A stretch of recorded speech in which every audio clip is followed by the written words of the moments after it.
Welcome, everyone, to the Battle of Gettysburg podcast. I am your co-host, Eric Lindblade, licensed battlefield guide here at Gettysburg National Military Park, and we are recording at the Reliance Mine Saloon in Gettysburg. I am joined today by my co-host, Jim Hessler, also a licensed battlefield guide. Jim, what are we talking about today? Eric, today is episode 3, and it is the quintessential fanboy question, what if Jackson were at Gettysburg? It's the episode that has already broken the internet. We were overloaded with listener questions on it, but tonight's episode is going to try to take a thoughtful look at that often asked question, what if Jackson were at Gettysburg? And we're going to try to break this out into a detailed analysis of Richard Ewell and his performance. We should add, this is not a alternative history episode. We are not playing what if everywhere. Right. We are using Jackson as sort of the lens to view Ewell's performance moving forward. Let's just get the number one joke off the table right away. What if Jackson were at Gettysburg? He would have smelled really bad. Ha, ha, ha. You know, we've already had that question on Facebook. I know 100 people who claim they originated that joke. That's not what we're doing today. But dare I say, Eric, dare I say that we're going to try to take a thoughtful and articulate approach to what if Jackson were at Gettysburg. I think it's an interesting way to look at this question moving forward. So before we get into this, Jim, what kind of feedback did you have about our introduction episode and our June 28th episode? Well, I think so far, listener feedback has been absolutely positive. We've gotten a lot of great questions and comments from a number of folks who we are dubbing super fans. I think as we record today, we are approaching 400 listeners or followers on Facebook, and the feedback I think has been overwhelmingly positive. This seems like something that people, Gettysburg enthusiasts, want. So thanks everybody for the positive feedback, and keep it up. And I should add, if you are not yet a fan of us on Facebook, my first question is, why aren't you? But secondly, if you do want to become a fan of us, we can be found at the Battle of Gettysburg podcast on Facebook. So if you just look it up in your search function, you should find us there. Like us, contribute, be part of the conversation. We have a lot of interaction on our page that we hope to just get better and better moving forward. Yeah, and most of my friends realize this, but if you don't realize this, I hate discussing the Battle of Gettysburg with a passion on Facebook. So to do this, to open ourselves up to this Battle of Gettysburg podcast page is really, it's a labor of love, Eric. You know, we're trying to tie social media into this podcast so that people know about us and can find and follow us. Also, we're having a pretty good batting average on answering our questions moving forward. So we try to answer all of your questions. Some of them, if they're kind of the same question from multiple people, we've kind of combined them, but believe us, we will get to your questions on Facebook. Yes, and relish in your superfan status, folks, because we do not give out that label easily. So if you've been designated a superfan, that is well earned. So enough about the past episodes. What about today's episode? What are we getting into? So as we said at the outset, our premise today is what if Jackson was at Gettysburg, but we're not doing this as a hardcore what if episode.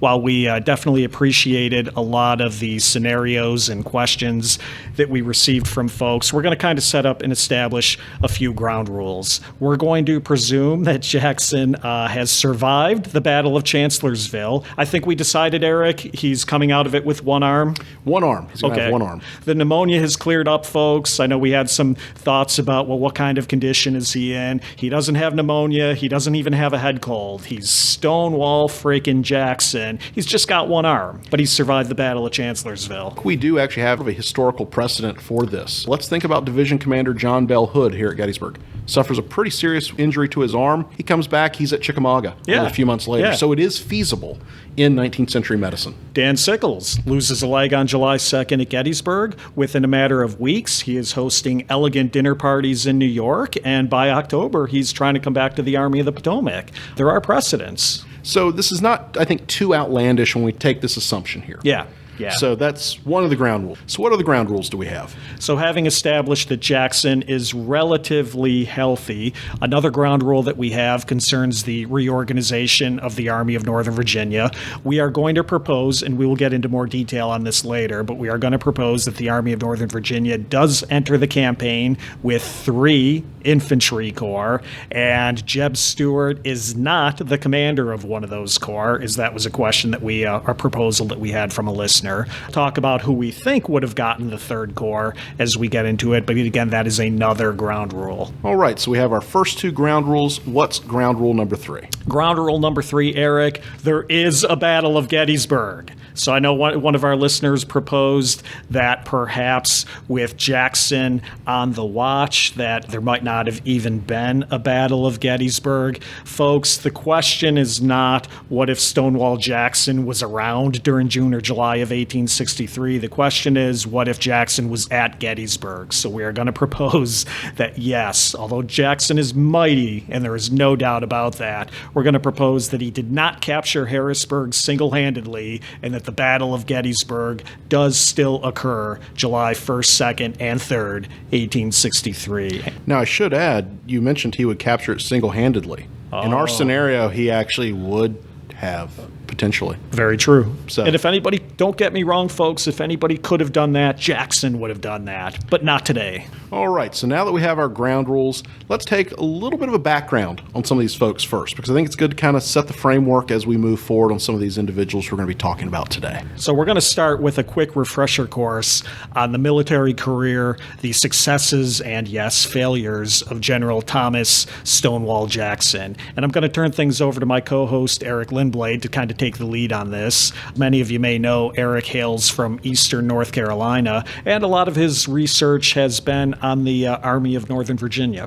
So Eric, tell us what you think about Stonewall Jackson. So normally I try to avoid giving, I guess, what the popular term would be a hot take or a controversial take on commanders. But for me with Jackson, while he does have some great successes in his career, there's also a number of failures. At many times he's a very up and down commander, and as we kind of look at his career trajectory, we sort of see that. And that's somewhat ironic. As we were filming or recording on... We're not filming today, are we? We're just not recording. Yeah, we're not filming today unless... I made that mistake last week. Yeah, well, I made it this one. So we are recording on July 21st, as of right now, which is, of course, the anniversary of the Battle of First Manassas. It's also National Ice Cream Day. Did you stop by Mr. G's today? I did not. Okay. Before I was here, I was doing a tour. But back to our relevant point, it is First Manassas Day. So when we think about First Manassas, this is really where Jackson kind of comes to the forefront in our story as we kind of look at it through the prism of the Civil War. He, of course, is going to command a brigade of Virginia troops on that battlefield. It's where he's also going to earn the name Stonewall, the stand of his Virginians there on Henry House Hill. But from there, he then becomes kind of one of the early Confederate heroes here. Going to, of course, then be sent out into Western Virginia, where really his first foray into command, the Romney campaign, does not really end well. He tries to march his troops through heavy snow, really tough conditions. It's really sort of the Confederate equivalent of the Mud March of Burnside. We also see his first engagement then is the Battle of Kernstown in March of 1862, where really Jackson does not perform well. He has some bad intelligence. He is sort of assuming the Union Army is smaller than what they are, and he gets himself caught into a little bit of trouble there. It's also at Kernstown, for our Gettysburg aficionados, where Jackson and Richard Garnett are going to run afoul of each other. Garnett, of course, is in command of the Stonewall Brigade at this time. Makes probably what everyone considers a good decision to fall back. Mm-hmm. Jackson, of course, feels he disobeys orders. This will have some ramifications later. Of course, after Kernstown, he then goes into the Valley Campaign, which is maybe considered one of the greatest Civil War campaigns. Jackson's going to perform incredibly well there. Of course, I will point out he is not facing the Union A-team out there. I like to think I could defeat John Fremont or Nathaniel Banks in a battle. I like to think I could. But, of course, he's most famous for the Valley Campaign. It's still considered a really sort of textbook example of how to conduct a military campaign as a smaller force against a larger force. Mm-hmm. Jackson then is going to come east. He's going to take part in the 7 days. By all accounts, he's really a non-factor in the 7 days. What do we think is going on there? So, I mean, my interpretation of that has always been something ranging between fatigue and maybe even something even closer to PTSD, but general fatigue. I mean, the Jackson of these 7 days just seems tired. Would that be a fair assessment? Yeah, and I think what we're looking at with Jackson, by this point, he's really been an active campaign since March of 62. We're now looking at late June of 62. That's a long time to be campaigning and basically lack of sleep. Yep. Probably not eating the best. He's already an eccentric individual as is. I think we really have seen the fatigue setting in for Jackson the 7 days. As I said, really a non-factor in the 7 days. Once McClellan is pushed back, down the peninsula. Lee is going to move against, ultimately, John Pope's army. We will have Jackson in action at Cedar Mountain, which in many ways is almost a repeat of what happens at Kernstown. Jackson is going to get himself once into a little bit of trouble. I should point out, interestingly enough, he is bailed out by the North Carolina Brigade of Lawrence O'Brien Branch. Branch is killed at Sharpsburg or Antietam. Later, that brigade is under the command of James Lane, and it's going to be the 18th North Carolina of that brigade that's going to mortally wound Jackson. So kind of a little bit of ironic twist there at Cedar Mountain. Yeah, I didn't know if I was going to bring up the whole thing about North Carolina shooting Jackson, if that was a sore subject with you or not. No, it's not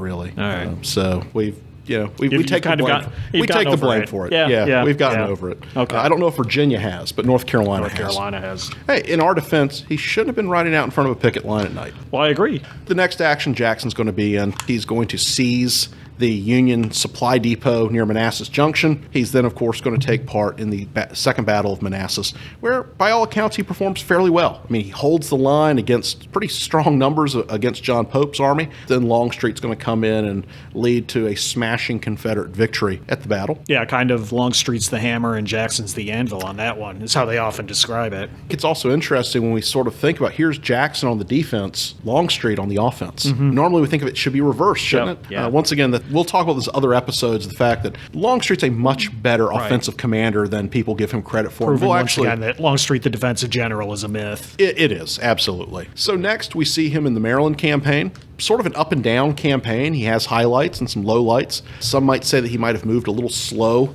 in capturing Harper's Ferry. Of course, he's going to make a pretty strong stand along the banks of the Antietam on September 17th, 1862. His next action's at Fredericksburg, which really, I don't give Jackson high marks at Fredericksburg, because often when we think of this battle, we think of James Longstreet's troops on Marines Heist just murdering Union troops coming across that field.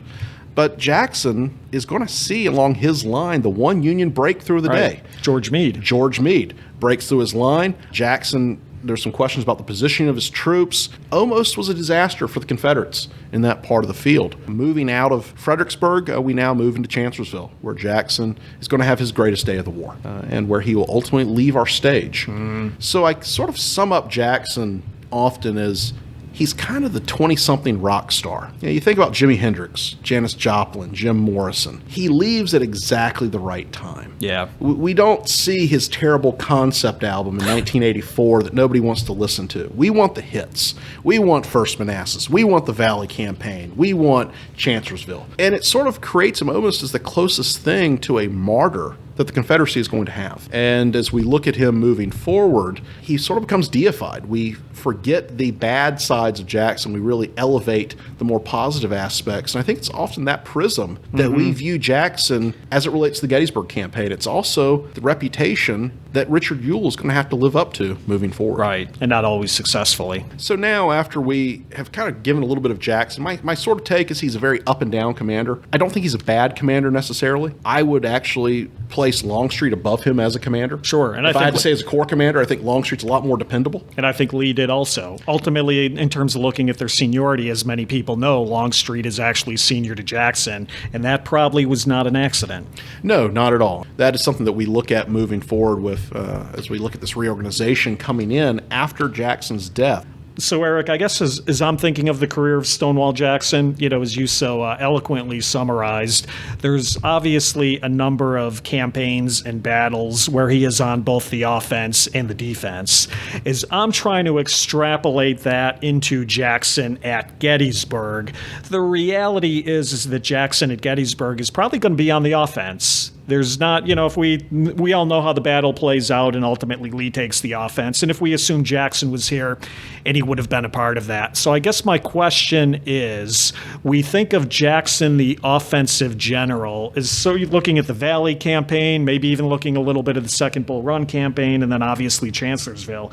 We think of Jackson, the offensive general, as sort of a master of surprise, maneuver, flanking marches, and that sort of of thing. As a North Carolinian, would you agree with that assessment of Jackson, the offensive general? At times, yes. At times, yeah. Yeah, I think when we see Jackson's record on the offense is also a little up and down. Right. There's times where he's maybe a little too aggressive than he maybe should have. I think we see that at Kernstown. We certainly see that Cedar Mountain. And I would also argue when he was supposed to take an offensive role in the 7 days, kind of bungles it. Yeah. Chancellorsville gives him that reputation. Yeah, and I'm going to assume we do not get the 7 days Jackson at Gettysburg, because I'm going to assume, look, as we know how the Gettysburg campaign unfolds, nobody in Jackson's Second Corps, as they kind of work their way up into Pennsylvania, nobody is really collapsing from fatigue. And I'm going to assume that we don't get the 7 days ready to collapse Jackson in the Gettysburg campaign.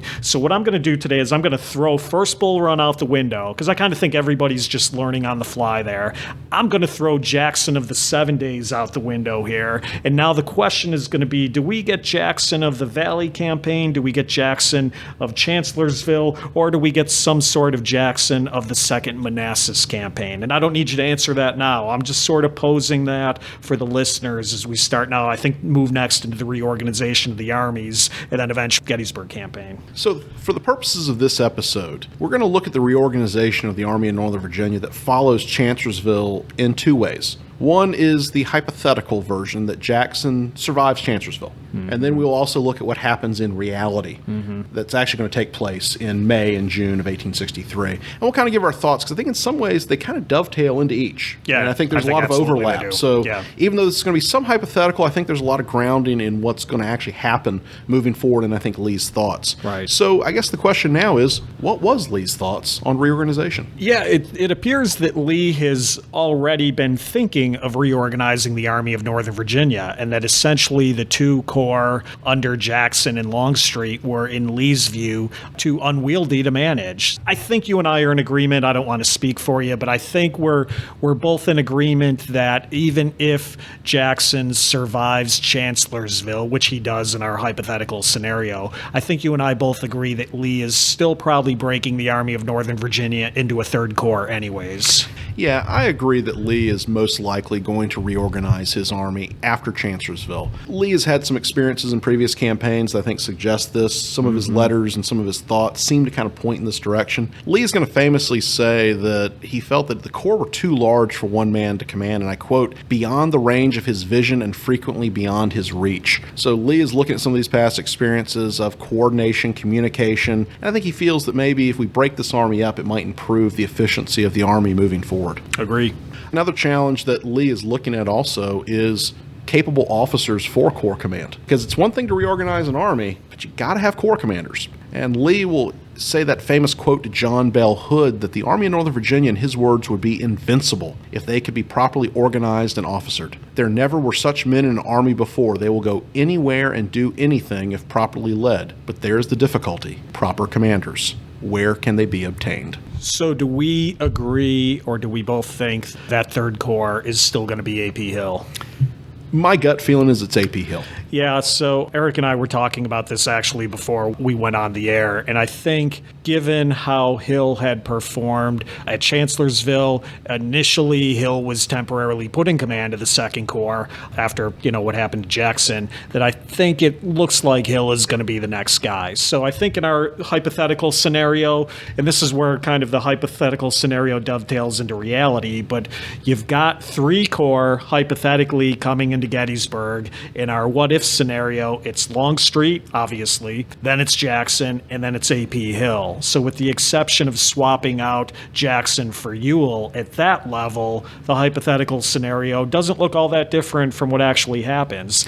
And I think that's important because, as you and I have often said for many years, A.P. Hill really gets kind of a free pass at Gettysburg, but he's going to be responsible, in my view, for a lot of the breakdowns and coordination that's going to happen between the three corps. Why is that relevant to what we're talking about today? Because now you got to kind of ask yourself, how would Hill and Jackson have interacted at Gettysburg, and would it have been a whole lot different than how Hill and Ewell and Longstreet ultimately do interact? And I think, too, when Lee looks at his army, Lee tries to maintain some harmony as best he can. And what we've seen with A.P. Hill, first with James Longstreet, they have a dust-up. He's had his issues with Stonewall Jackson. I don't necessarily think, even though Hill is a tremendous division commander, having him under each of those, I think Lee might say, you know what, he's got a great combat record. Right. I think he's ready to take the next step. Right. And I think it would be much better sense to move Richard Ewell back into a division role that he has excelled at moving forward with the Army. Yeah, and don't forget, too, Ewell is coming off an injury of his own. And there could be questions about whether or not he was really in peak physical condition and ready to take a course. So you've got to factor that in as well. So now that we've sort of looked at the hypothetical reorganization, now let's look at the actual reorganization. Jackson has succumbed to his wounds suffered at Chancellorsville, and Lee is now going to use this as the opportunity to reorganize his army. His 1st Corps will remain under his old warhorse, James Longstreet. His 2nd Corps will go to Richard Ewell, and his 3rd Corps will go to A.P. Hill. As we look at this, there are some interesting names that are sort of thrown around in this period, where Lee is suggesting to Davis he wants Ewell, he wants Hill, but he also suggests some other officers that if you don't want these guys, I've got some guys further down the depth chart that I think we could look at. Certainly a guy like Lafayette McLaws, maybe even somebody like Richard Anderson. And I think maybe my personal, this might be a little North Carolina bias, I think Lee has certainly his eye on William Dorsey Pender. Potentially, Lee has a high opinion of Pender. Who knows? He might have moved Pender up if in a sort of strange situation where, hey, Davis doesn't want who I want, here's another guy. And should we address Jeb Stuart? That was one of the listener questions in terms of whether or not Stuart would have been one of those guys. What do you think? Stuart is certainly in the running, at least initially. As we'll see at the Battle of Chancellorsville, Jackson's wounded, so is A.P. Hill. So now it's Jeb Stuart that takes over command of the 2nd Corps, and by all accounts performs incredibly well. Yeah. There's some evidence to suggest with Stuart that he might have wanted this job. Keep in mind, he's a major general. If you get Corps command, you're a lieutenant general. So a little bit more prestige, a little more honor. And I think it goes back to the question of why didn't he? Because I think on paper, you'd say, hey, he performs well at Chancellorsville. Let's just promote him full time. But then let's look at his cavalry corps. Who's going to take over? And I think Lee feels I have a really steady hand in Jeb Stuart. I don't know if I necessarily want to lose that in terms of an A.P. Hill or a Richard Ewell, who by all accounts could do an adequate job as a Corps commander. Yeah, absolutely. And, we're going to get, if we're not careful, we're going to get too far down the rabbit hole with a hypothetical army that is 3 Corps under Longstreet, Jackson, and Stuart. And we don't really want to go there, folks. I think Eric has laid out well why it makes sense for Stuart to remain with the cavalry and why there are any number of capable infantry officers within the Army who could have and ultimately did pick up the 2nd and 3rd Corps. Lee had thoughts of Stuart. It was very brief. It's an interesting hypothetical, but in reality, Lee might have thought of it for a second or two and then looks at the logical situation that he's confronted. Agreed. So now, moving out of this reorganization, we now get sort of the star of our show today, Richard Ewell. So a little bit of background on Richard Ewell. He is actually born in the District of Columbia in Georgetown on February 8th, 1817. He is going to be part of the West Point class of 1840, which interestingly enough, George Thomas and William Sherman are part of. So some pretty big Civil War names there. He's going to see service in the Mexican War as well as service on the frontier. He is also going to command a brigade at 1st Manassas. In early 1862, he is given a division under Stonewall Jackson. He's going to provide excellent service in the Valley Campaign, and he's going to perform pretty well at Gaines's Mill in the 7 days. Moving forward, he will be wounded on August 28th at Groveton, or as our Union friends will call it, the Battle of Bronner's Farm. Oh, now I know what that one is. Yes, Bronner's There you Farm. go. Yes, yeah. yes. Remember, I speak Confederate. Right. So as we look at Richard Ewell, I believe there is actually a Dan Sickles connection to Richard Ewell, because as we are going to show you on this podcast, Dan Sickles connects to everything Gettysburg. And that leads to today's edition of the Dan Sickles Report, brought to you by Sickles at Gettysburg, my 2009 award-winning biography, on sale everywhere that fine books are sold. Yes, there is a connection between young Dick Ewell and younger Dan Sickles. As Eric mentioned, Richard Ewell was born in the Georgetown area. His father, Dr. Thomas Ewell, at one time owned a house in fashionable and prestigious Lafayette Square, which is right across from the White House. What is the Sickles connection? The Ewell house was later rented out by a dashing young congressman by the name of Dan Sickles, and in 1859, when Sickles murdered District Attorney Philip Barton Key on the streets of Washington, Sickles and his wife Teresa were living in the Thomas Ewell house. And that is today's today's edition of the Dan Sickles Report. Back to you, Eric. I should add, nobody expected Dan Sickles to show up in this episode. Well, yeah. But hey, it's our podcast. He can show up whenever he wants. Yeah, I think there's at some point we're probably going to lose listeners over the Sickles thing because people just get so outraged at the mention of Dan Sickles. But remember, folks, not everybody in history has to be a likable guy. You got to take your good with your bad with this and just go with us on it, folks. Like Eric said, it's our podcast, so we're kind of doing what we want on that one.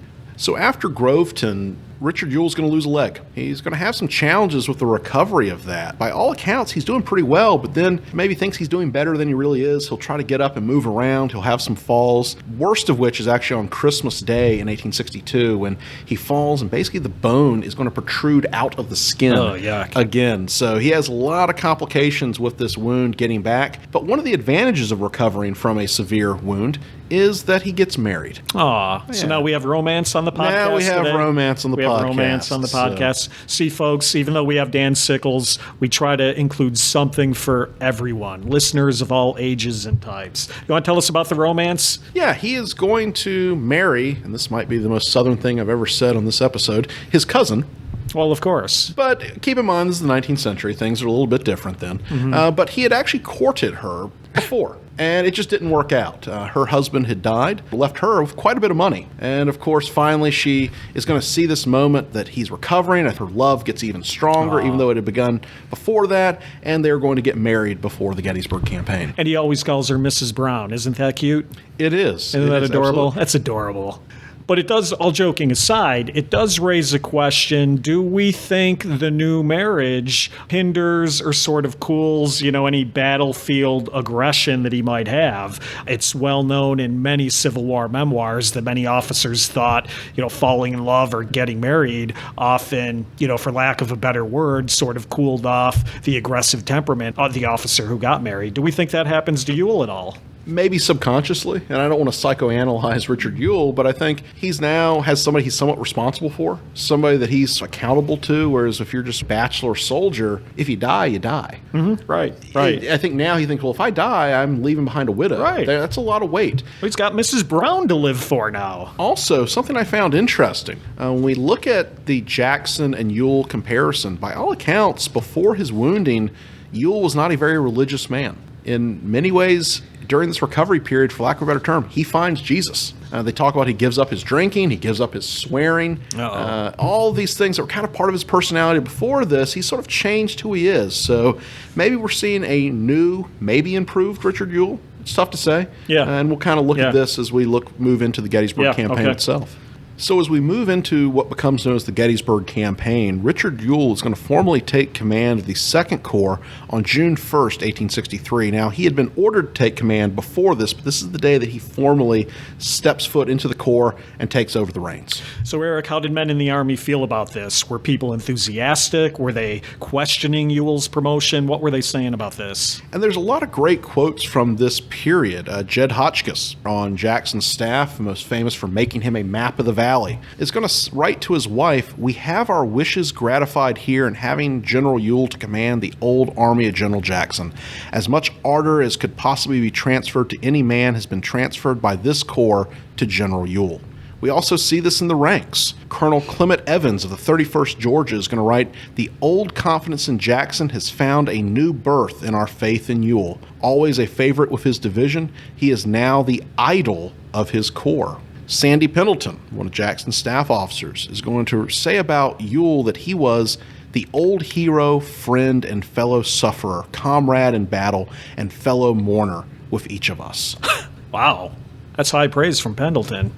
That's incredibly high praise. Yeah. By all accounts, the men in the 2nd Corps, the officers in the 2nd Corps, are happy to have Ewell. He knows them, they know him, and they have also been with him at his very best. So any of this, for the inspiration of Jackson, none of that's coming to the forefront yet. Everybody seems to be happy with the move. We don't see this contemporarily with this. I think what we see at the moment, they're very happy about this. I'm sure somebody may dig up an archive somewhere that, hey, some private in the 23rd North Carolina is not happy with Richard Ewell. But overall, I think it's a very positive response to their new commander. Okay, good. So now that we have Richard Ewell in command, the Army of Northern Virginia is moving forward. So let's get into his performance in the Gettysburg campaign up to the battle. You know, Eric, and I want to start with a personal anecdote. Many years ago, now it was probably more than 20 years ago, when I lived in Texas, I attended a roundtable meeting in the hill country of Texas, and Donald Fans was the guest speaker promoting what at that time was his brand new biography of Richard Ewell. Now, this was probably in the late 1990s. The movie Gettysburg was still strongly ingrained in the subconscious of Civil War folks. But as I sat at this meeting, basically the only damn Yankee at the meeting, you know, I'm from New York, sitting here with a bunch of hardcore Texas Civil War guys, and I was fascinated as Fans was trying to present a positive yet nuanced portrayal of General Ewell. Nobody in the audience was having any of it. They thought it was just basically a complete whitewash, and that to a man and to a woman, to everybody in the audience, they viewed Richard Ewell as the guy who had lost the Gettysburg campaign for Robert E. Lee. I was fascinated by that. I still remember this 20 plus years later. So to me, that was fascinating at how ingrained this notion was within the Southern Civil War community. But if you look at the actual record coming into Gettysburg, Ewell is having, I think we would agree, a pretty good campaign. He's doing better than pretty good. He's certainly not timid and indecisive at Winchester. I think you would agree on that. Absolutely.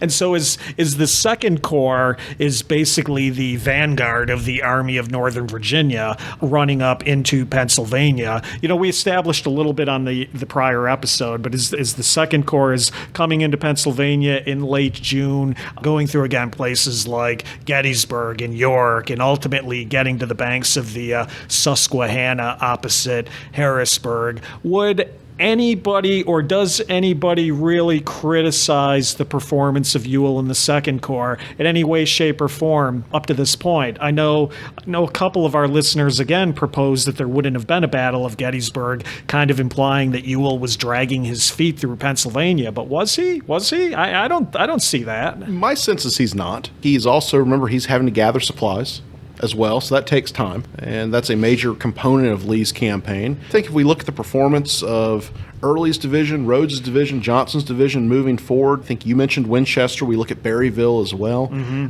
I see nothing to really criticize Richard Ewell for at this point. He does his job, not just meeting the standard of what Lee is looking for, I would even say excels above that. Yeah, and I would agree. I don't see anything up to this point to criticize Ewell for. Could Jackson have done a better job? I don't know, but I don't see anything here that you can kind of point a finger at and say that Ewell, having Ewell actually is hurting the Confederate cause in any way, shape, or form up to this point. Any criticism that we would see of Ewell in this early campaign is often written after Gettysburg. Yeah.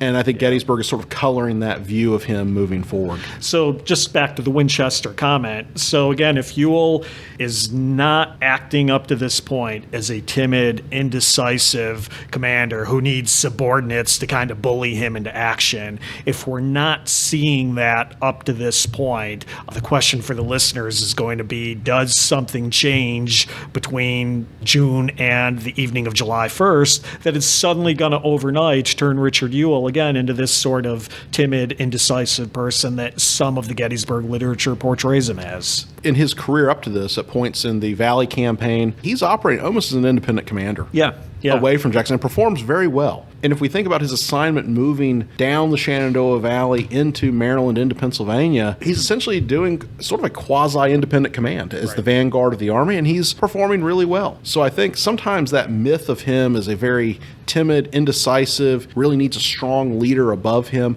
I don't know if I necessarily always believe that. I think there's parts of that to his personality, but I don't think that is the whole of his personality. So at this point, do we want to kind of pick things up June 29th, June 30th, and kind of bring the Second Corps into Gettysburg? Set things up on June 29th. Lee has now issued orders that day to concentrate his army in roughly the Gettysburg Cache Town area. He's now going to move back towards the South Mountain, bring his scattered army together, and I think is starting to look to prepare to possibly have a battle with the Army of the Potomac in the foreseeable future.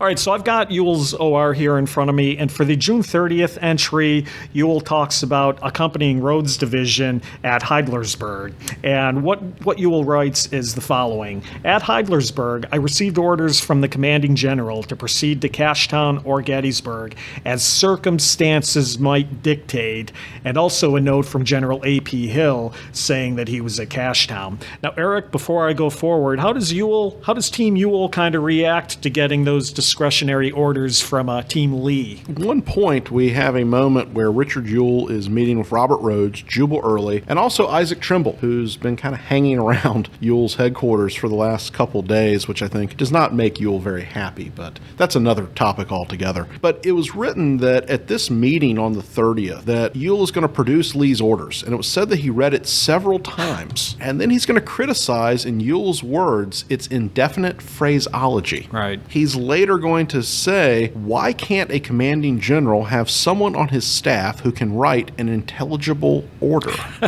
Now, I can appreciate the sarcasm in the Ewell comment, and certainly knowing the way that I'm kind of hardwired and I look at things, I can understand his concern over the imprecise phraseology of that order. But I do have to ask, do you think Jackson would have had the same reaction? I think not. Yeah, I don't think he would have mentioned it. I don't think he would have had the same reaction. Yeah, I think Jackson would have just kind of said, well, the divine providence is going to carry me forward, and this is what we're going to do. So I do think, I don't want to portray Ewell as timid and indecisive, but I do think that's sort of a moment here where we maybe sort of see a glimpse under the covers a little bit, and maybe what you're kind of seeing is a new commander. And remember, Ewell, his experience with Jackson, if you looked the wrong way, Jackson would court-martial you. So I do think possibly with Ewell, there might be a little bit of okay, I want to make sure I get this right. And geez, this isn't precise enough for me. Again, something that is going to play out, obviously, later on July 1st. Even Lee's orders, if we look at it, this idea of as the circumstances dictate or require, well, what exactly are the circumstances? Mm-hmm. What are you laying out for me that I need to maybe deviate from this? So I don't necessarily think that it's maybe he's indecisive. I think it's he's sort of thinking that this is not really a complete order. There's some things that I need to know before I can start making some decisions here. Yeah. And that's one difference I think that Lee has maybe from serving under Jackson. Jackson would have given very detailed, specific orders. And I would argue laying out those circumstances as they would have been presented to him. You're right. I want to be clear that I don't think it's great phraseology on Lee's part, but I do think psychologically it's kind of a difference between how Ewell receives the orders and how Jackson would have. So let me go on with the OR. So talks about then the next morning, which would be July 1st. Ewell talks about, I moved with Rhodes' division toward Cashtown, ordering Early to follow by Hunterstown. However, before reaching Middletown, I received notice from Hill that he was advancing upon Gettysburg, and I turned the head of Rhodes' column toward that place by the Middletown Road, sending word to Early to advance directly on the Heidlersburg Road. I notified the general commanding of my movements and was informed by him that, pay attention, folks, and I was informed by Lee that in case we found the enemy's force very large, he did not want a general engagement brought on till the rest of the army came up. So again, what I see there is I see some great initiative on Ewell's part, which is going to continue as the combat escalates. Not hesitating, he's not waffling. He says, okay, I'm going to have all my guys turn on the road towards Gettysburg, but even in the act of doing that, he gets another one of these messages from Lee that says, fine, but don't bring on a general engagement. That general engagement quote is one that you'll hear often. And I think people sort of forget the context of it. It's not just a battle in general. It's only if the enemy is in a heavy force in front of you. Right. So I think Lee is saying, if you have an opportunity, I'm not necessarily going to hold you back. Right. But make sure that you're not going to throw yourself against an army that of unknown strength or that's in a strong position. Because right now, Lee is still sort of grasping at straws exactly where is the Army of the Potomac. Yeah, and certainly Lee doesn't want a couple divisions or even one of his corps ultimately colliding accidentally with the Army of the Potomac. So some of the caution on Lee's part is warranted, but again, it's all sort of now going to have this cumulative effect on how Ewell is going to react, I think, later in the day. And I should add, Ewell turning his Corps towards Gettysburg. It's the right call. Oh, absolutely. And I don't think he gets enough credit for that. If we look at the success of July 1st, as we're going to see, having Ewell's men where they are and when they arrive is going to be critical. I was actually going to touch on that in the next passage, because by the time the message reached me, General A.P. Hill had already been warmly engaged with a large body of the enemy in his front, and Carter's artillery battalion of Rhodes' division had opened with fine effect on the flank of the same body, which was rapidly preparing to attack me, while fresh masses were moving into position in my front. Here you go, folks. It was too late to avoid an engagement without abandoning the position already taken up, and I determined to push the attack vigorously. So it's a great example, Eric, of what you just said. Ewell is, in fact, pushing his attack vigorously. And I think up to this point, I got to give the guy high marks. I like to think it's exactly what I would have done. There's also some concern on Ewell's part of what he's seen. He's seen the 11th Corps deploying in the fields north of Gettysburg. He's going to see that moment where Barlow's division moves out to the knoll that will later bear his name. Sees an opportunity. And I think he's almost seen from that perspective. You're standing on, say, Oak Hill. Yeah. And you kind of look out to that area and you would imagine a couple thousand Union soldiers moving out to that knoll. You'd begin to think, are we about to be outflanked here? Early needs to kind of get in here to help address this situation. Of course, as we're going to see, Early will.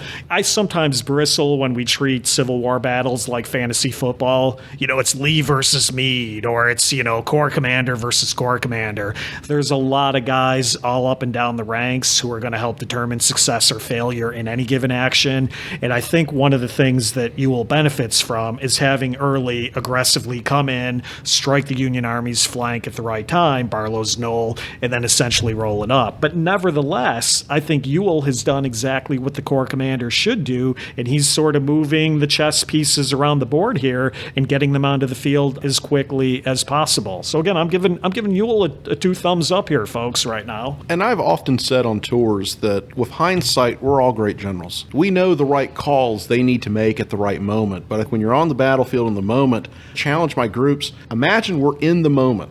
We're seeing this unfold. We don't know how it's going to play out. That's where we look at Richard Ewell's performance. I think it's important to sort of put ourselves in his shoe at that moment and kind of see how he's doing at this moment, what he's actually seeing. Not what we know is going to happen later, but what he's saying exactly that moment. Well, I do a lot of Barlow's Knoll programs, and I kind of would put the shoe on the other foot there and say the same thing about Barlow's decision-making. An episode for a future time, my friends.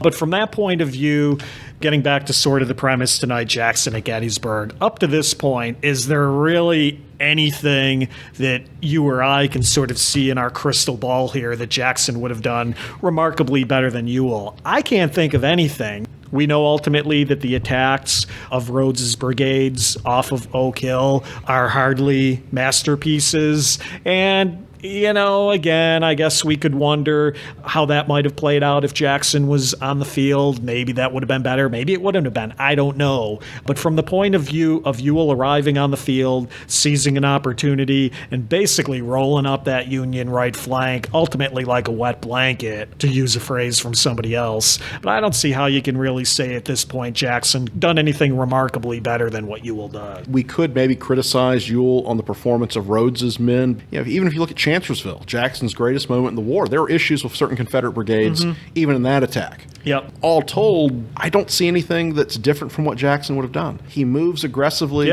to Hill's support. He is going to follow the rules that Lee has given him, I think, to a letter. Yep.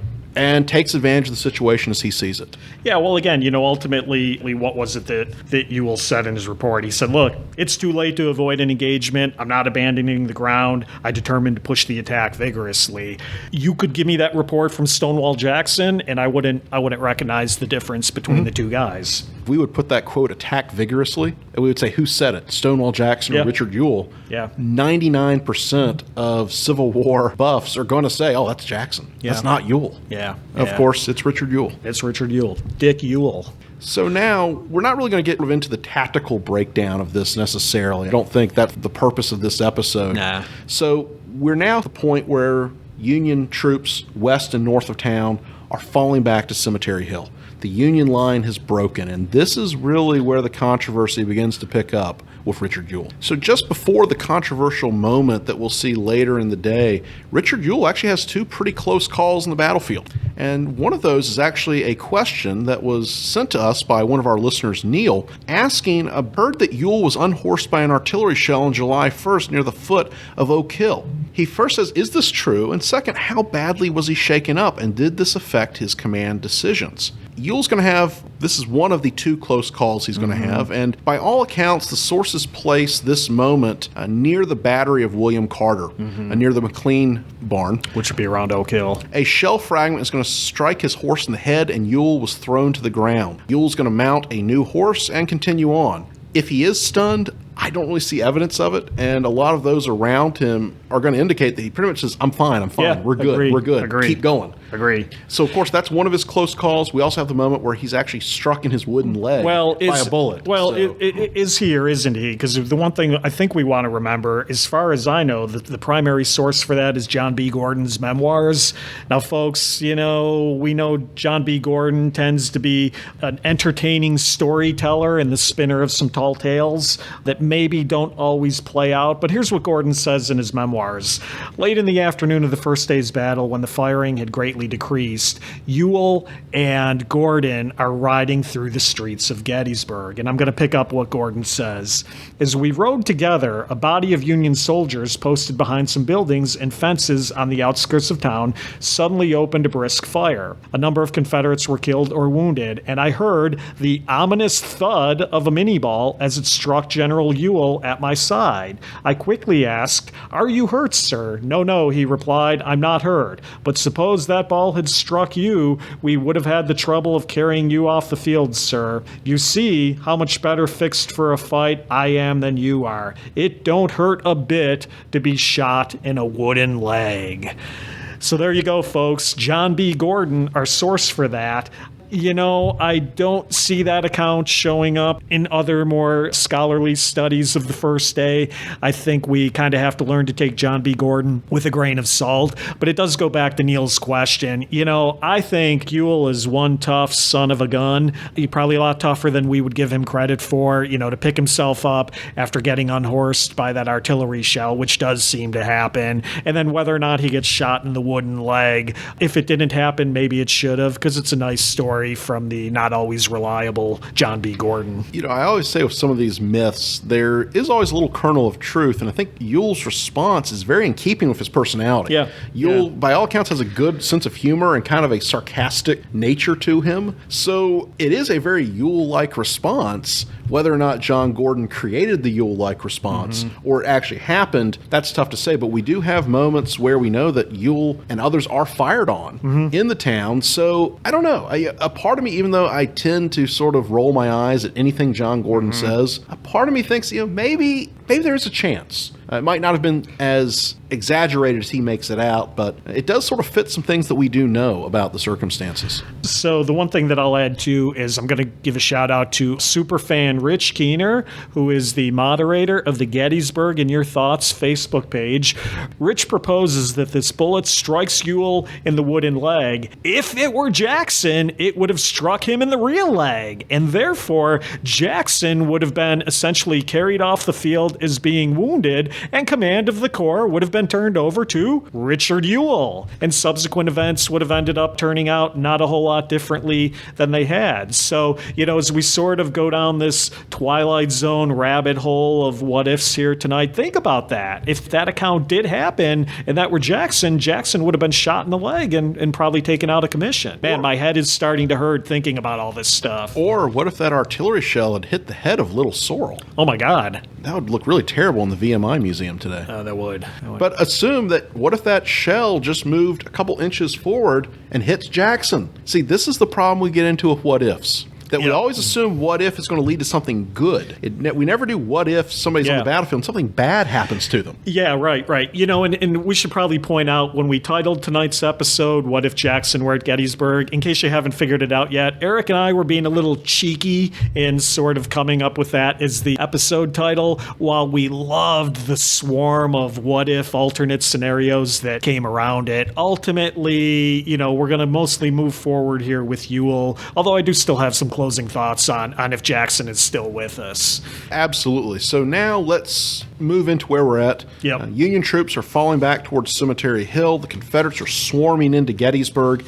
And this is where the controversy really begins. You know, we have to remember, up to this point, no Confederate plans have really been made prior to the Federal retreat. So obviously, whatever happens next is going to have to come together pretty quickly on the fly. Now, on the east side of Baltimore Street, Ewell has brigades available to him under Hayes, Avery, and Gordon to potentially use. Edward Johnson's division is not yet on the field, and that's going to create some issues later on. But the Confederates are starting to take artillery fire while reforming near the edge of town, and Avery is going to halt his brigade around Weinbrenner's Run at the base of Cemetery Hill. So already you're seeing the town causing problems. You got to remember, Ewell's guys up to this point have fought engagements on Oak Hill and Oak Ridge. They've driven Barlow off of Barlow's Knoll. They've defeated troops at the Brickyard, on Stratton Street. But as you get into the town, the narrow streets are going to increasingly break up the formations. And frankly, it's getting late in the day, and Ewell's troops are just tired from marching and fighting. So right off the bat, you're going to start to see the momentum starting to slow down a little bit as troops start to reform and figure out what's in front of them. It's interesting, the slowing down almost starts organically. It's not Richard Ewell saying, pump the brakes, guys. It's happening just because these are veteran troops. They're now receiving heavy fire, and just the initial challenges of going through the town. Not only that, there's accounts of some of Ewell's men are sort of looking for Union prisoners. There's some disorder in the ranks. I think just drive through the north side of Gettysburg. Those are narrow streets, like you said. It's a challenging area to try to traverse an army through, and I think we're sort of seeing all these things happening that are not Ewell's fault, starting to sort of conspire against the Second Corps on July 1st. Agree. At this point, things start to break down. Major Henry Douglas of Johnson's staff rides up and reports that Johnson's division is give or take about an hour away, but could immediately be brought into action upon arriving on the field. Gordon is supposedly there and allegedly volunteers that his own brigade could join into any assault, but at least according to some of the recollections that were written later, Ewell at that point remarked to the effect that he had brought his troops onto the field and that he did not have any additional orders from Lee justifying a continued advance. And Douglas will write in what Ewell said at this moment. According to Douglas, Ewell's going to say, General Lee is still at Cashtown, 6 miles in the rear. He directed me to come to Gettysburg, and I have done so. I do not feel like going further and making an attack without orders from him. And this is where one of the more famous quotes of the battle comes into play. According to Douglas, at this moment, Sandy Pendleton, who had earlier been very favorable to Ewell, is going to say, "Oh, for the presence and inspiration of old Jack for just 1 hour." Now keep in mind that when Douglas is making this case, Sandy Pendleton's already dead. Ewell's going to already be dead. And it's Douglas is the only person that is remembering this. As we talked about Gordon's memoirs, Douglas's memoirs have to be looked at critically as well. Some have even joked that it's not I rode with Stonewall, it's Stonewall rode with me.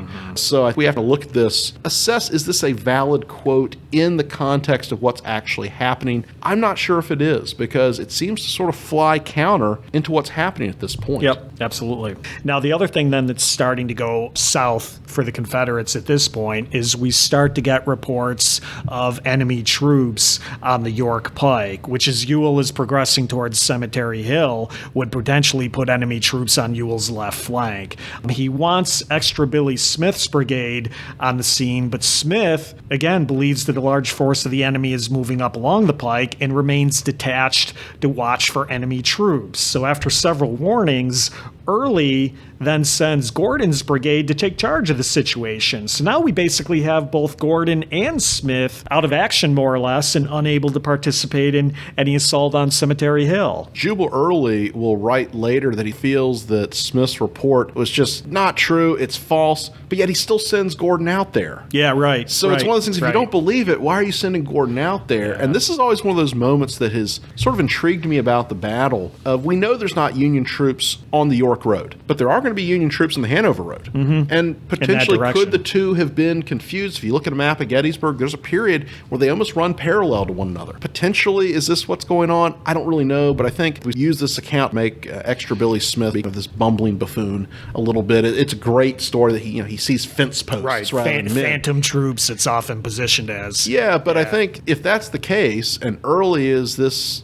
great general that is understanding this is totally false, why does he send Gordon out there? I don't think you commit a brigade at that moment when you need those troops out to that area unless you at least think there could potentially be a threat there. Right, agree. And I think, again, back to sort of our original semi-sarcastic premise about Jackson being here, I think at this point, if we have the Jackson of the Valley or the Jackson of Chancellorsville here, I suppose you could make the case that Jackson is not going to be dissuaded by this stuff and just keep pressing forward. Again, folks, it didn't happen. We don't have any way to prove it or disprove it. And I'm not criticizing Ewell here for what he's doing. I'm just saying if you want to contrast him to Jackson. But back to sort of what does happen is Ewell and his officers continue into town and they're assessing the situation as it's developing on Cemetery Hill. Reportedly, both Rhodes and Early favor a continuation of the attack if Hill's troops can join them. So at this point, Ewell's starting to get probably a lot of subordinates kind of nattering in his ear. Let's attack. No, we got phantom troops. I'm going to send a brigade, but I want to join in. Don't worry, Johnson's already here. Ewell's probably almost, I think, a little bit of information overload at this point, but Ewell finally sends a messenger to Lee indicating that his guys favor an attack and can they expect any support. The messenger, Lieutenant James P. Smith, finds Lee and is basically told by Lee that neither Hill nor Longstreet are in any position to support Ewell at that point. So, Eric, what do you think about that? I think it is an interesting point. I also have a note here from what Walter Taylor remembers. Walter Taylor, of course, is on Lee's staff. This kind of dovetails in when Smith meets with Lee. For now, Ewell, he knows that Lee is on Seminary Ridge. That now answers that question of before, according to Douglas, I think he's in Cashtown. Well, he now knows I'm in the vicinity. Yeah. And Walter Taylor is going to remember that at this moment, the enemy is disorganized and confused. And he says the commanding general notices this. And he's going to write that Lee is going to order Richard Ewell. It was only necessary to press, in Lee's words, those people in order to secure possession of the heights, and that, if possible, he wished him to do this. It's a variant of that, if practicable, that we're going to see. So that's Walter Taylor remembering this. Yeah, and the other thing I'll add there is Taylor said later that he delivered this and returned to Lee under the impression that Ewell was going to attack. I frankly don't think Taylor's account is borne out either by Ewell's OR or by Lee's OR. So I think Taylor's another example of post-battle posturing. And let's look at these ORs. Yeah, Richard Ewell is going to say that Lee's orders were to attack this hill if I could do so to advantage. Right. Lee is going to report that he instructed Ewell, in Lee's words, to carry the hill occupied by the enemy if he found it practicable, but to avoid a general engagement until the arrival of the other divisions of the army, which were ordered to hasten forward. Yeah, and I'm just going to add both Ewell and Lee. The whole thing about take that hill if practical, but avoid a general engagement until the rest of the army comes up, those are the most often quoted passages that people fall back on. But why did they not pursue the attack? And what's interesting to me is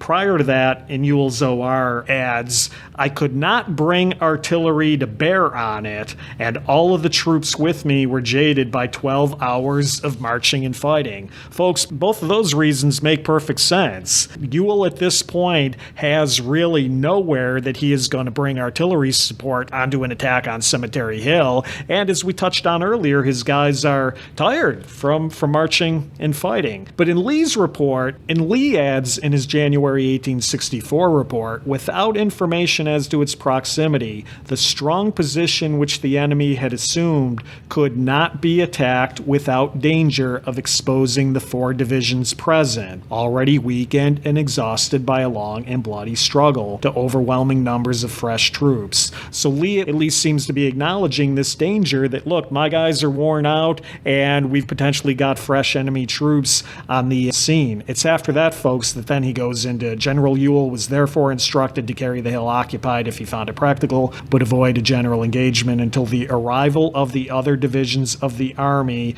which were ordered to hasten forward. What's interesting to me is that when we look at this, a lot of what we know in really respected works in this battle, a lot of the quotations we get come from Taylor. They come from Douglas. They come from Gordon. They come from sources that we look at are sort of questionable. And when we really look at what these officers involved, Lee and Ewell, say, they sort of contradict the standard version. Or when people do take a look at their OR reports, they're going to cherry pick what they want to see, not necessarily the entire phrase that is written at that moment. Yeah, interestingly, one of the things I have in my library at home is I have the memoirs of Lee's military secretary, Armstead Long.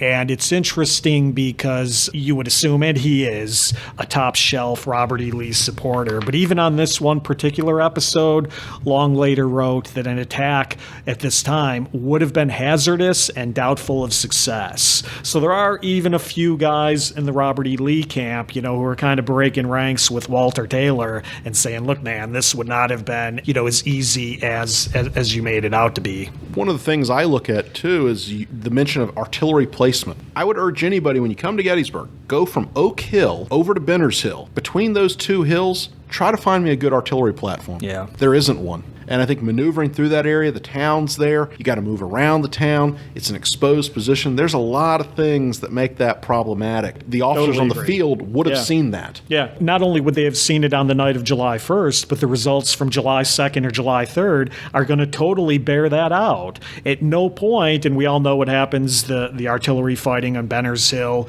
on July 2nd, but at no point over the course of the 3 days do Confederates use artillery on that part of the field to great advantage. So if they've made that assessment already on the evening of July 1st, I think it's got to be the correct one.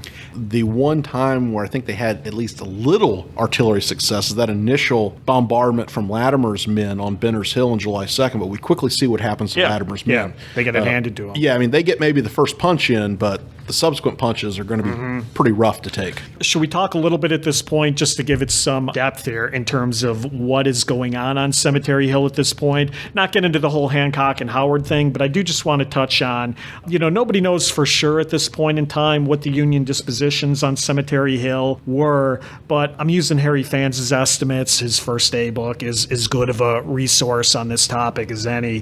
Fans estimated that at this point you probably had about 7,000 infantry on the hill, just from what remained from the 11th Corps and the 1st Corps. And as many of you know, the 12th Corps is about to arrive on the scene, and even within the next couple hours, the heroic 3rd Corps under Dan Sickles will come onto the field as well. But at least at this point in time, you've got about 7,000 infantrymen. Now, you can argue these guys at this point are disorganized, they're rattled, maybe they're demoralized. Again, there's, pros and cons to that argument. But I think the real key is you've got artillery. You've got Federal artillery on Cemetery Hill. You've got maybe as many as 43 guns between the 1st and the 11th Corps, basically split up between West Cemetery Hill and East Cemetery Hill. So any Confederate attack is not only going to come through the town, it is going to meet some infantry. You can argue whether the infantry is organized or not, but you've got 1st and 11th Corps artillery under the command of Wainwright and Osborne, who I think are going to hammer any Confederate attempts to come onto Cemetery Hill. Also, let's take a look at Richard Ewell's men. What could Alfred Iverson's brigade provide at this moment? Right. What would you want him to do? What about Edward O'Neill? What about Junius Daniel? Even Gordon and Doles's men are in a little rough shape. So I think when we look at the troops at hand for Ewell, these aren't fresh troops ready to be poured in. Right. Now, we do have Edward Johnson's division on the field, but it's not a simple matter of, it's not like a chessboard where you take a piece and move it to where you want it to go. I think we have to look at the time it takes to move them, deploy them, and get them in a position to launch an attack to any advantage. And I think as it's getting darker, by the minute the Union line on Cemetery Hill is growing stronger, there might be a narrow window of maybe 30 to 45 minutes where if this could have all been magically put together, maybe they could have done that. Also, at least in my interpretation, I don't know if the Union line on Cemetery Hill is as bad as people make it out to be. Well, that's what I said in my piece. There's pros and cons about it. I guess I'll sort of leave it there for now because, I don't want to inflame the 11th Corps fans in the audience who think they get a bad rap. Or even, again, the 1st Corps has been shot to pieces after fighting out there all day. So I think I'll leave my opinion that there's kind of pros and cons to it, and maybe we pick it up on another episode. Yeah, and I think it's also the assumption that if the Confederates attack, the Union Army's just going to let them take it. Mm-hmm. Yeah. And there's a lot of parallels to what we see on the attack on July 2nd in the evening of Avery's brigade as well as Hayes's brigade. Mm-hmm. In some cases, there were infantry regiments that fled, that did not perform well. But there are a number of units up there, including 11th Corps units, that performed very well. Sure. And also, the artillerists, by all accounts, stayed to their guns. Right. I think that's the crown jewel of Cemetery Hill at this point, regardless of what the infantry does. As you said, they're not going to run en masse, and he got artillery there. So, to our premise here, if Jackson is on the field, does Jackson make the move to Cemetery Hill? And if he makes the move to Cemetery Hill, is he successful? I would argue that if Jackson is on the field and makes that attack, it's Malvern Hill version 2.0. I would kind of agree. A year to the day. I would kind of agree with you. I think I would agree with you. So if you want to think Jackson would not have stopped and would have made that assault on Cemetery Hill, I think you could make a case for that, but I don't think he succeeds. I don't think Jackson succeeds. And if he hasn't been shot already, he's probably going to have a good chance of doing so as he's trying to ride into the teeth of all that artillery fire coming off the hill. And I'm sure there will be some listeners that will disagree with us. I would urge you, go stand on East Cemetery Hill. Look down Baltimore Street. Look towards Washington Street. Imagine Confederate infantry moving out of those roads towards the hill and over 40 Union artillery pieces able to train directly into that area. And think how well this is going to go. Agree. That's my argument. The ground itself has the answer. So up to this point, Jackson's presence with the Army of Northern Virginia, in our opinion, hasn't gotten us any real material advantages over Richard Ewell's presence. And you could argue if Jackson had assaulted East Cemetery Hill and had gotten heavily repulsed, you could argue that his presence at this point would have actually been to a detriment. Absolutely. Should we move to Culp's Hill next? Let's move to Culp's Hill now. Up to July 1st, Ewell's performed incredibly well. We also have his performance up until the early evening of July 1st. I don't think there's a lot that we can really criticize him on at this point. But this is an area now where I think if you are not a Ewell fan, you might be able to make a knock on him here moving forward. Yeah, not to give away the end assessment here, but my notes here I think pretty much dovetail with yours. I think early campaign, Ewell is doing a heck of a job. I love the way Ewell takes the initiative coming onto the field on July 1st. There's no doubt that he is successful against the 11th Corps and 1st Corps north of town. Cemetery Hill, I think his reasons for not making the move are logical, but yeah, let's come to Culp's Hill next. So typically, everybody focuses this debate on whether or not Ewell should have taken Cemetery Hill. But what about Culp's Hill? Now remember, you guys, Cemetery Hill commands the Taneytown Road on the west side and the Baltimore Pike on the east side. The primary value at this point in grabbing Culp's Hill is going to be to command Cemetery Hill and, by extension, the Baltimore Pike. Ewell seems to have decided that Johnson's division is going to be the one to occupy Culp's Hill upon arrival. But remember, they haven't arrived on the field yet. Isaac Trimble. Good old Isaac Trimble. Again, as many of you may know, Trimble has more or less marched up north with the Army of Northern Virginia, is what is often referred to as a supernumerary, senior officer without a command assigned to him. And so Trimble, again, is going to be another one of these guys who is critical of Ewell after the fact. And Trimble wrote in 1883 that while they're kind of waiting for Johnson's division to come onto the field and occupy Culp's Hill. Trimble wrote that he basically made a reconnaissance while Ewell supposedly paced indecisively. And Trimble made this reconnaissance, and he came back and he urged occupation of Culp's Hill with the brigade and artillery. But according to Trimble, Ewell replied, "When I need advice from a junior officer, I generally ask for it." Which, man, if that didn't happen, I wish it did, because I would have loved to have been there to see Ewell kind of slap Trimble down a little bit. But again, whether or not that happened.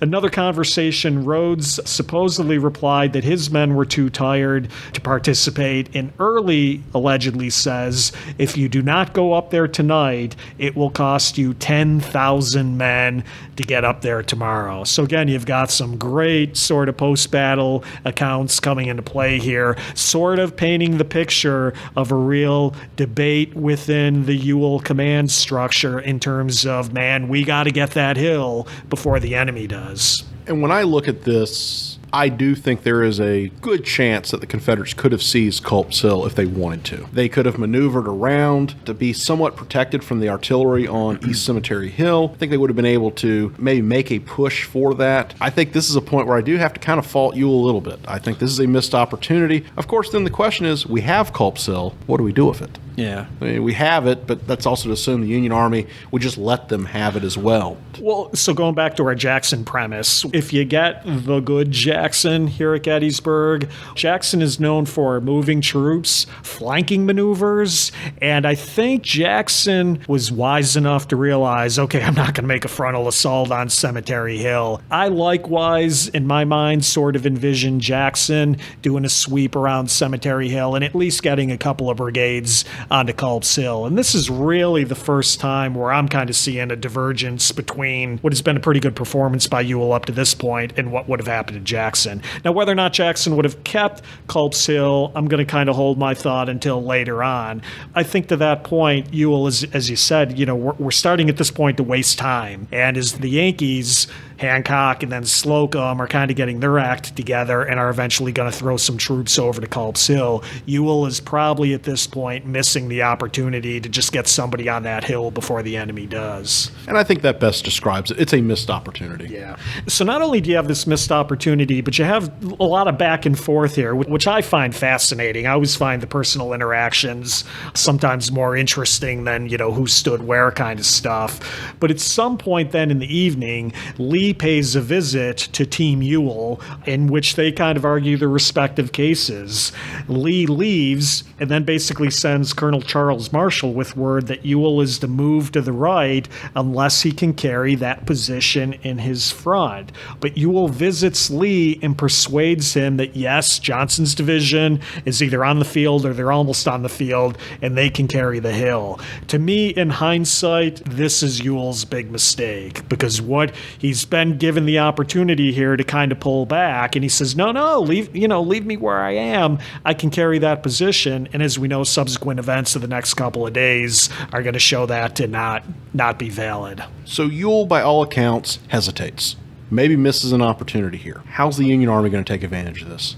Well, it's a good question. So as troops end up sporadically occupying Culp's Hill, Johnson is first going to send a recon party up to Culp's Hill to see if any enemy troops are up there. It's getting dark. It's getting later in the day, and Johnson's recon party actually runs into pickets from the 7th Indiana. Shots are fired. A couple of men are captured. Johnson's recon party comes back and says, nope, superior force occupies the hill. It's too late. And that, my friends, is essentially going to end July 1st attempts by Ewell and his men to take Culp's Hill. This is probably a good point to end our discussion of Richard Ewell on July 1st. If we try to get into the weeds of Culp's Hill beyond this, folks, this is going to be a 7-hour episode. So maybe we'll come back to this at a later point. I agree. But that's sort of a symbolic end. The sun has gone down. Union troops are continuing to arrive on the field. Ewell has convinced Lee that he can take the position. Ultimately doesn't happen. But I think in a nutshell, that's a great recap of what has happened on July 1st. So now that we have ended July 1st, we're going to go back to the premise of this episode. What if Jackson was at Gettysburg? So let's sort of follow through with this premise here moving forward. Well, as I said a few moments ago, I do see Jackson kind of making a sweep around Cemetery Hill and capturing Culp's Hill in the evening hours before the Yankees do. But what does he really do with that? I mean, if Jackson gets up there in the growing darkness, and again, he's probably still got a few of those brigades out on the York Pike, protect the flank, because, we think enemy troops are out there. So if he occupies that hill with a few brigades, is he going to get artillery up there? Are a few brigades of infantry on Culp's Hill really going to force the Yankees to abandon the fledgling line on Cemetery Hill and Cemetery Ridge? I personally think not, and dare I say that either in the evening hours or I think more likely in the morning of July 2nd, a Yankee counterattack would actually throw Jackson off of Culp's Hill. So although I think Jackson probably would have shown more initiative and captured the hill, I don't think he holds it. And I think you could argue then the losses that he suffers in getting thrown off of Culp's Hill are actually going to be more detrimental to the Confederate cause than if he had just, not been here at all. So that's my take. My take is very similar to that. I think there is a very good chance the Union Army would have launched an attack against that. I think the proximity to the Baltimore Pike, Meade knowing that's my supply line, we simply cannot have the Confederates there. I think we would have seen the 12th Corps likely be involved in this, maybe even the 5th Corps later. Meade has the troops at hand to launch this, and by all accounts, somewhat fresh troops, as opposed to Johnson's men that have been marching all day or other elements of Ewell's force that have been fighting all day. I agree. I don't think the Confederates, even if they had captured Culp's Hill,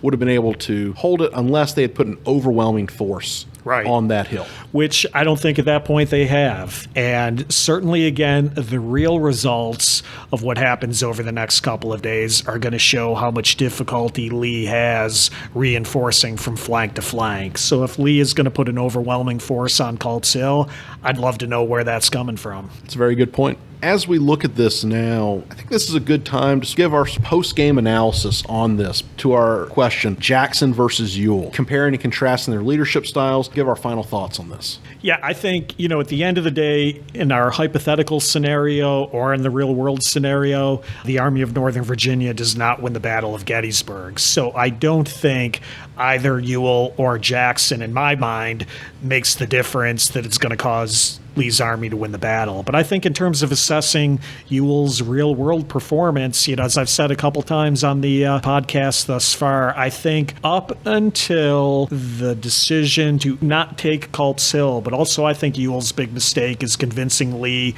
to keep his guys in position. I think up until that point, Ewell is having a heck of a Gettysburg campaign, and sort of this caricature of him as a timid, indecisive individual, I think, as we're going to talk about, comes from sort of outside influences. And to me, I'm always interested in how people interpret this battle and why they come to the conclusions they do. And I think Jim would agree with me that we have plenty of people on tours that have opinions about this battle.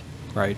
And I think how people draw those opinions is interesting. For me, I really think the image of Ewell we have is drawn from primarily three sources. The first source are going to be some of these memoirs and remembrances that we've talked about that we can question the validity of them. Another is arguably the most important book and still what I would consider the greatest book ever written on Lee's army, Lee's Lieutenants by Douglas Southall Freeman. Freeman, of course, is heavily influenced by the lost cause thought. Right. And as I was going through, I tried to kind of avoid what other historians have said about Ewell. I didn't want that to influence me as I was sort of making these determinations. Sure. But I went back this morning and I read in the opening of Volume 3 of Lee's Lieutenants, which interestingly runs from Gettysburg to Appomattox. Freeman will describe Ewell as this: Old Bald Head dazzles and then dismays the army during an advance into Pennsylvania.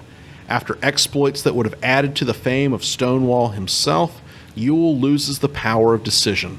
Close to his commanding general, he cannot exercise the discretion allotted to him, though he often has displayed initiative and sound judgment when operating alone or under Old Jack, who always said, "Do this," Dick Ewell's decline is of the body and of the intellect.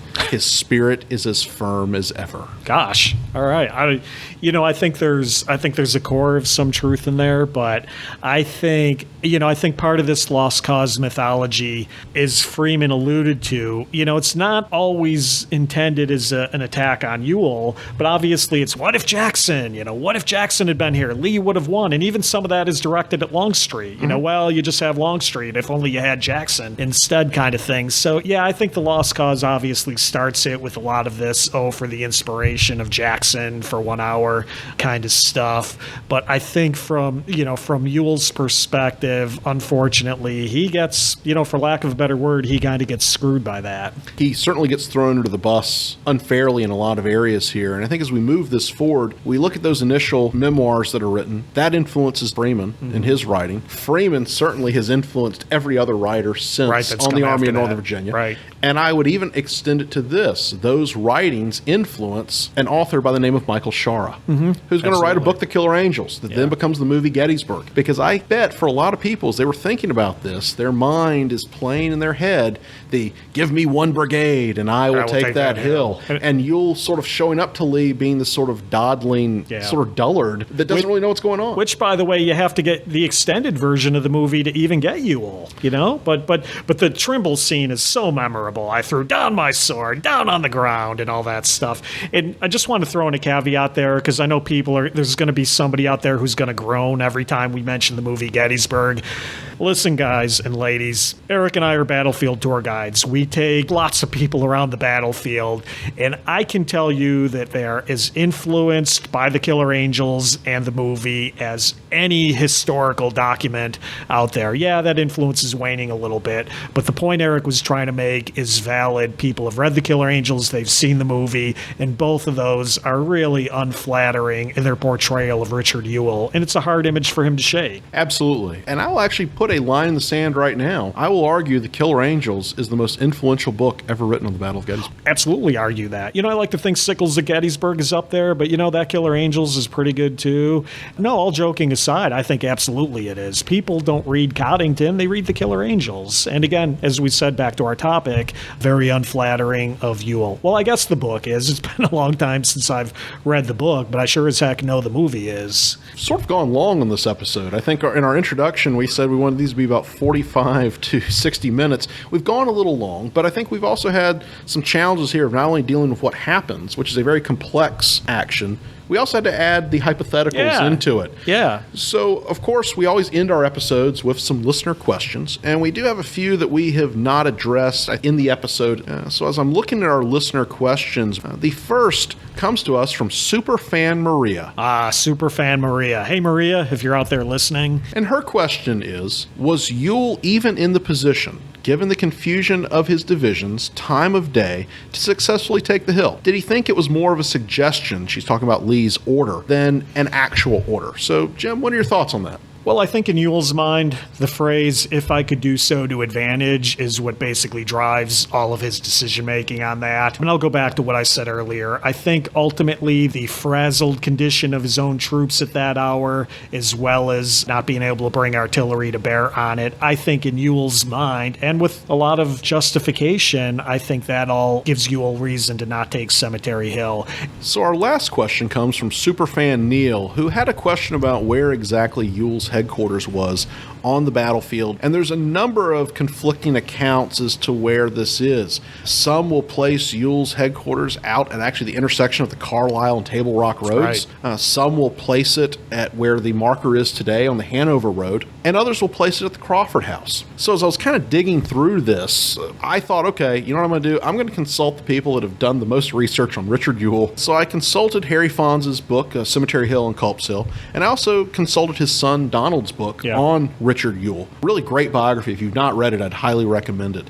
they tend to suggest that it was at the Crawford House along the Harrisburg Road. They're also going to mention that Ewell's going to have some meals in the Crawford House, but they don't really indicate that he uses it, which kind of points to me as thinking that he may have had his headquarters tents nearby, but not utilizing it physically as a headquarters. I think that's a good point, Eric. Jane Smith, a young girl who lived at the house and talks about the building being used as a field hospital, actually says that she served tea and I think some meals to Ewell and his staff during the night of July 1st, and I think into July 2nd as well, but also indicates that Ewell at some point departed that house for his headquarters, which again indicates that if her account is accurate, it was not the Crawford House, but probably nearby. If we look at this and we have to kind of put a verdict down as best we can, let's just say near the Crawford House.